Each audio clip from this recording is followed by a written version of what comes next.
You are listening to the Parkflyer podcast, where we discuss our RC adventures.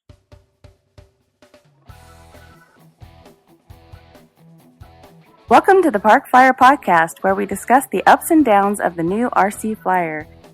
Join your hosts, Michael and Jay, as they take flight at the park. Now on with the show. Hey, everybody. Welcome to the Parkflyer podcast. I'm Michael from Arizona, and with me always are my good friends. Jay from the hills of Texas. And Shannon G in Mesa AZ. Welcome Wyatt to Gilbert. There you go, Wyatt. I was going to say, welcome to 2025. We've got Wyatt with us. Wyatt flies out at Shannon's Field and has agreed to join us for our intro into our 10th season. Holy smokes, man. Where's time gone? It's crazy. We've had a lot of ups and downs in the RC world, and this is not one of them. So we're excited about having another season. Everything was working, which is good. You know, it's always when we start the year, we're always kind of questioning whether all of our equipment is working, but I think everybody made it through the holidays. So, which brings me to really quick, Shannon, did you get any special gifts for Christmas? Anything that jumps out? My daughter bought me a Lego Millennium Falcon. That was pretty cool. There you go. Hey. Can't fly it, but that's good enough. We're all good with that. That's good enough. Well, hey, build it around a quad. I'm sure I could fly it. What the heck? You know? That's true. You put it on something. Well, we are going to wish you best of luck with the castle run and see if you can do it in 4 parsecs or whatever. Beat the 11. solo. If I can do it in 11 parsecs. I beat the record. Yeah. What about you, Jay? Did you get any Christmas gifts for you? Let's see. I'd say only was more of a like I said, I was working on my laser and I got it all working, so that's pretty nice. So yeah. you know, so now we're going to start whipping out some RC parts. Yes, I am. That's the idea. The new 3D printer showed up at my house, and yep, I'm going to be pumping out some 3D stuff. I'm all excited about looking at some of the files that Eric has and see if I can, print some out, because it's a fairly large printer. It's a Neptune 4, so it's got a 330 by 330 millimeter build plate, so it's pretty big. So we're excited about that as well. So, Wyatt, did you get any Christmas gifts? I got some stuff, not RC related, unfortunately. That's fair enough. That's fair enough. Yeah. Well, very, very good. Well, we're excited. Everybody made it through the holidays. Welcome once again to 2025, our 10th season. And we are super excited for this year. We've got a lot of events coming up. The first event I think coming up is Winter Warbirds. That's over at my field here in Phoenix, Arizona. It's always been a good, good event. And as long as the weather stays fairly decent, we've got a lot of people from California. And I think my buddy Scott Berryman, he's coming out from, Colorado. So we get Colorado, Texas, Arizona, New Mexico, Nevada, Washington.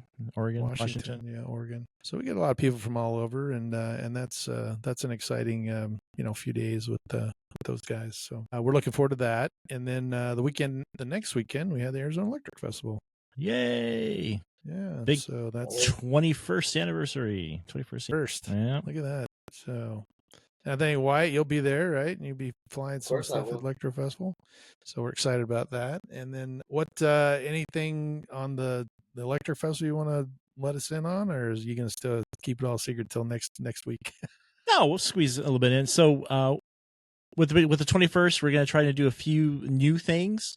Okay. Something we'll talk about down the road is we always do an EF1 demo, but there's a new racing class that we're going to try and get enough of the planes together to do a demo. We're probably going to get enough of and you have one of these, Mike, the big T28s, and do like a T28, kind of like a staged race. I think we'll kind of, not full bore racing, but just, get 5 or 6 of them in the air. And okay, you take the lead for a little bit. Okay, back off. You take the lead for a little bit. Kind of play around with it and make that fun for the crowd. But other than that, we're working on sponsorships. James Lashman's my co-CD, and we got a lot of our regulars are going to be out there. We'll have a Superstition Hobbies. I already talked to them. They'll be out there. Of course, Paul from House of Balsa Zap. E-Power's coming back, and I'm sure we'll have a few more live on site. But just really looking forward to it, and we'll get more as we're getting close. But February 7th, 8th, and 9th, Mesa, Arizona is the place to be. So hope to see you all out there. Absolutely. I know I'll see you guys all out there. Yes. And then right after that, we have the Warbirds and Classics out at Sun Valley again. And then I got this flyer. It says Tucson Jet Rally. That's in March. Yes. 20 through 23rd. It's 2025. So, yeah, it's they got RV parking and everything. So we're looking at quite a few events right off the bat in the first quarter of 2025. So we're hoping to touch base with all of those places and kind of pull our podcast through some of those guys. So we're all excited. If you are new to listening to us, then welcome. We always appreciate your patronage, and we are always looking for comments and questions and let us know your thoughts. Our YouTube channel, if you haven't subscribed or given us a thumbs up, it does help our channel grow, and it has been growing, and we are excited about that. So having said all that, we do like having special guests on. And Wyatt, we do appreciate you taking the time out of your day to kind of join us. I know you were at the field earlier and said, holy smokes, I'm supposed to be somewhere. What were you flying out at the field? Yeah, barely made it. We were waiting. Yeah, it wasn't a problem. I'm sorry. Yeah, no worries. So what were you flying out the field? We just brought some of our jets, Freewing F-18, FMS Sukhoi 27, that I brought up to the Electric Fest last year. You're award-winning. Yeah, you won an award with that, didn't you? Yeah. Get some practice in. But yeah, there you go. Other than that, the normal stuff. Very cool. So do you have any projects you're working on or putting stuff together? So I'm trying to dial in my 3D printer, but we started working on an F-117 twin 40 millimeter. Very That's nice. going to be a fun project. Like I said, we have that 787 that we're working on. Yeah. So we're kind of prototyping with that right now. We're just using foam board and getting a fuselage just put together. But other than that, we're taking crash planes from people, putting them back together, and making them work again. Yeah. That's always exciting doing that. You can actually talk to Jay. That whole group behind him is a lot of crashed airplanes that need to be put together. Actually, today we took a crashed, it was the Freewing Twin 64 F-14. We took a crashed one and rebuilt it from the ground up pretty much. It's really? fiberglass, and I flew it today and it flew great. So we're going to make it pretty again. Nice. Yeah. Awesome. And do a little painting and get it all stickered up to look good, huh? So it's all foam, and did you foam the fiberglass or did you carve out a piece? Like, did you cut the foam off and just make how'd you do that? So what we really did, we used CA. So basically dryer sheets. And actually, if you use the dryer sheets, they turn into kind of a solution. So if you lay the dryer sheets down on the foam and do CA and do a couple coats and cut off the excess, it performs very similar to fiberglass. So it worked really well, actually. Cool. Yeah, because that's from the gear buckling, from a bad landing, it broke and it buckled the foam. So we used that fiberglass to put it back together, basically. And it's a EPO foam or EPP foam? EPO. Okay. Did you use any steam to kind of try to straighten it out first at all, or? Not really, honestly. We kind of had to take some stuff apart, so we took those retracts out and put new ones in that were the problem in the first place. And we just kind of had to reshape it, so we molded it a little bit. But overall, it's flat now, and it flew great. So. Wow, nice. That's pretty exciting. It's always exciting to take something that has been kind of roughed up and then make it look just as good, or fly is just as good as when you bought it. So, or better sometimes. Or better sometimes. Yeah, I love doing that. It's my favorite stuff in there. Very, very cool. Well, how did you wind up with the F-14? Somebody give it to you? So it was actually one of the guys at our field. He had a really bad landing. That plane is notorious for being very, very floaty. Yes. So there's a long story behind that. We've had that one for about 6 months, I'll say. We bought it off of him wrecked. We rebuilt it. And then I flew it the first time, and I had to abort a landing because it was floaty, and I had a bad battery in it, and the battery died and went straight in the ground. So after my accident, we went in and rebuilt it and did the fiberglass, and now it flies again. So very nice. That's very nice. So it's on its third life now of 9. Hopefully, it's like a cat. Hopefully it'll last this time. Well, it's a tomcat. Yeah, it is a tomcat, so it's got 9 lives. Yeah. See, thinking that's funny. Hopefully, I don't have to use all 9. But... No. Yeah, no doubt. That's funny. Well, how'd you find out about the dryer sheets? Honestly, there's a couple of guys at our field that they're really into rebuilding crash planes, just like we started doing. We Sure. took some tips from them and tried them, and they worked. Yeah. That's a old school deal. We Jay and I've been using dryer sheets for years. Yeah, My same here. wife's always like, have to stick a hole that she just throws them in a trash can. I go out there and steal them, and then you go over there. That's But what you we can use did. Minwax too, believe it or not. They've Really? used that. Yep, the polyurethane Minwax. And then if you put Minwax on it, or at least like what you've done, if you kind of put a coat of Minwax, you can sand it and paint it. When you paint it, it looks like gloss. It puts like a gloss coating on it. But if you put too much on there, it does add weight. So you just got to be careful not painting your whole airplane. I did a Batmobile wing, or what do they call it, the bat wing. I had made one of those, and actually flew it at the Electric Festival one year, and we had put so much stuff on the bottom of it that it had a hard time getting airborne. It flew, but it didn't fly well. Flew much better without all of the Minwax on it when I first started it, because it was all solid. blue core stuff. It was solid, and it hit the ground. It just made a dent in the ground. Well, that's very, very cool. Well, how long have you been in the hobby? About 2 years now. My dad, 2 years? he started the hobby when he was really young with a slow stick, and that sparked it for him. But after that, he didn't have the time for it. We started with RC cars, so that was the introduction to the RC, just the hobby in general.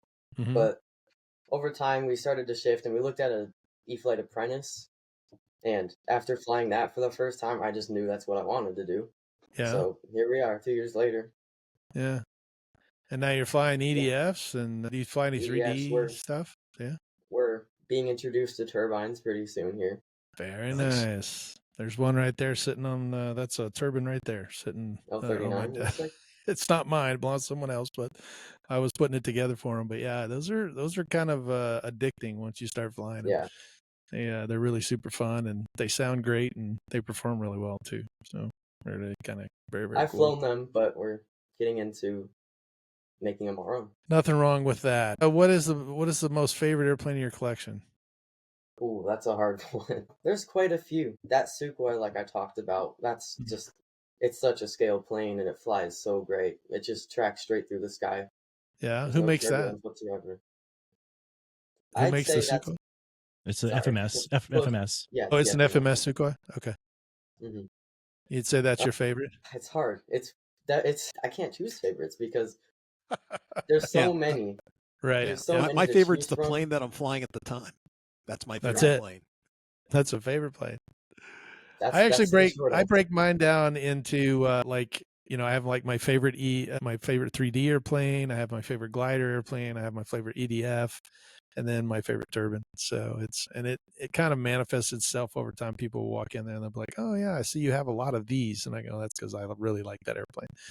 So it is fun.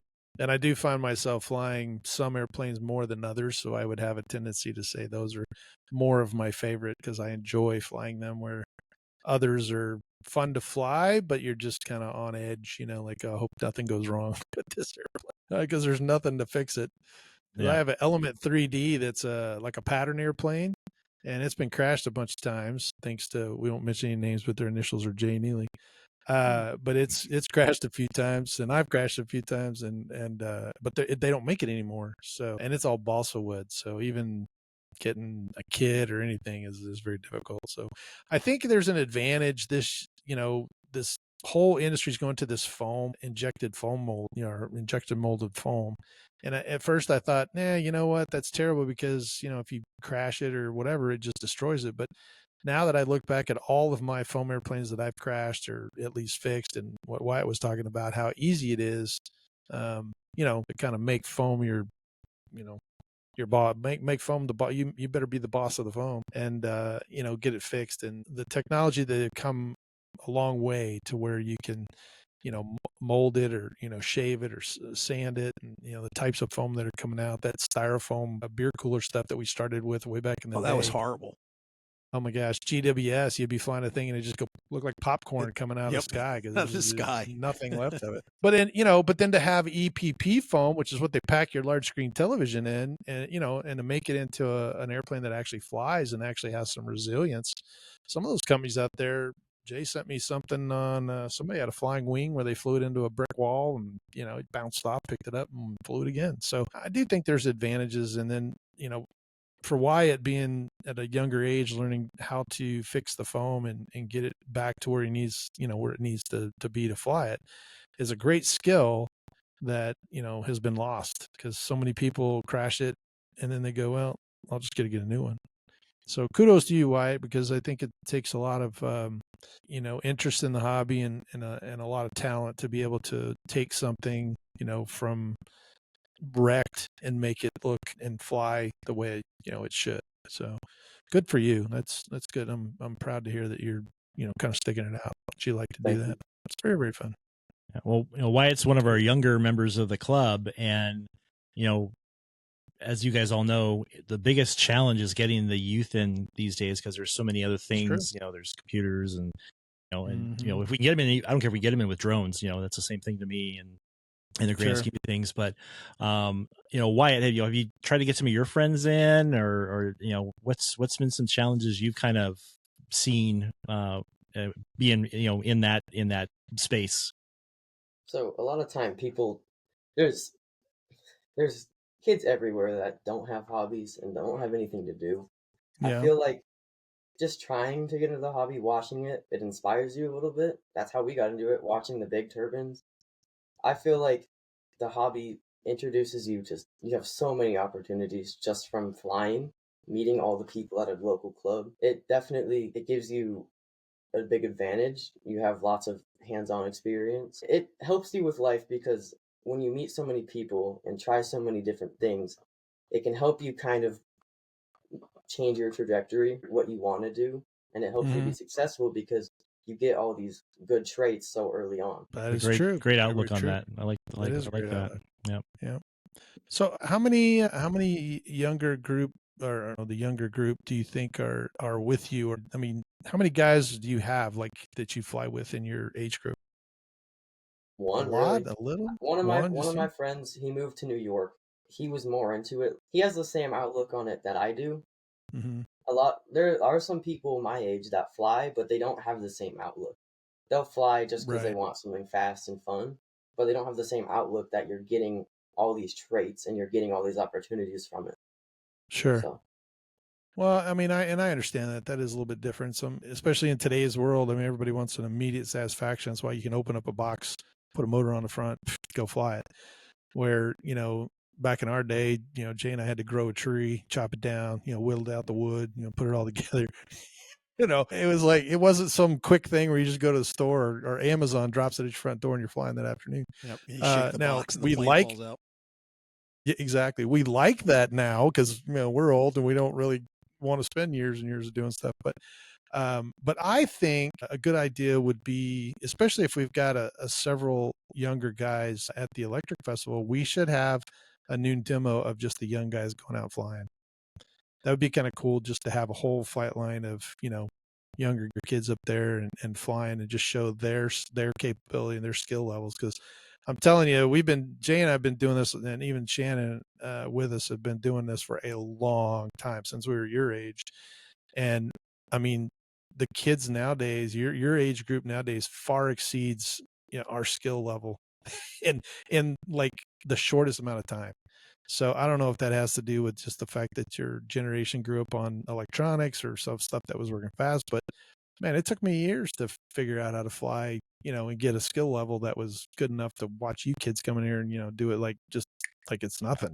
So I'm very impressed with, the capability that you guys have to catch on to this, to be able to, stay in the hobby and be able to make it, exciting and fun for everyone else. We can do that. We can have them. Then what we ought to do is get you and a couple other guys to take over the podcast for the electric. Yeah, festival. there we go. Yeah, we'll just go fly.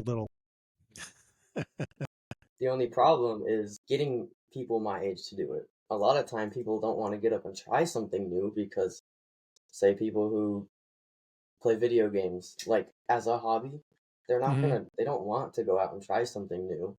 But going from video games to flying, you have that hand-eye coordination. You kind of have that quick response time. I think it would help. But I think the thing that's going to help get people into the hobby more, or get people my age group into it, is advertising it a little bit on social media, because that's where they spend all their time.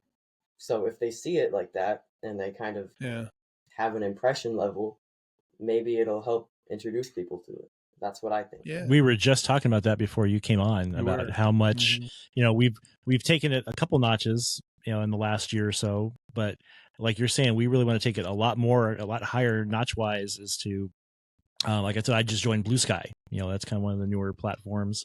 But we got TikTok, Instagram. Hopefully, I have TikTok. Who knows? It might sound like it might go away. I don't know, but whatever. But there's, of course, we have a YouTube channel.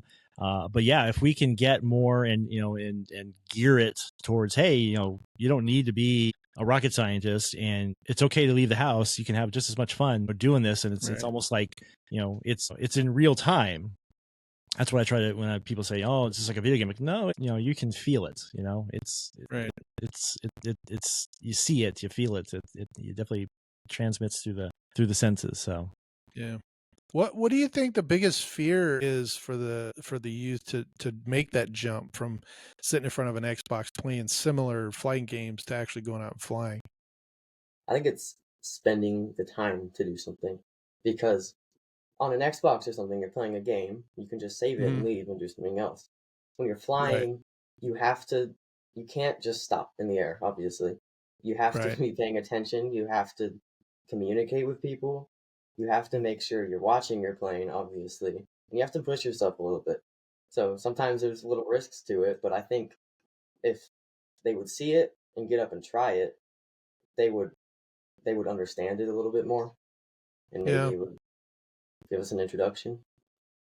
Do you think that your interest in the hobby stems somewhat from your father's interest as well? Do you think that there's a disconnect from the kids that want to do it, maybe the parents don't? Or do you think that, that it's just that the parents aren't as supportive?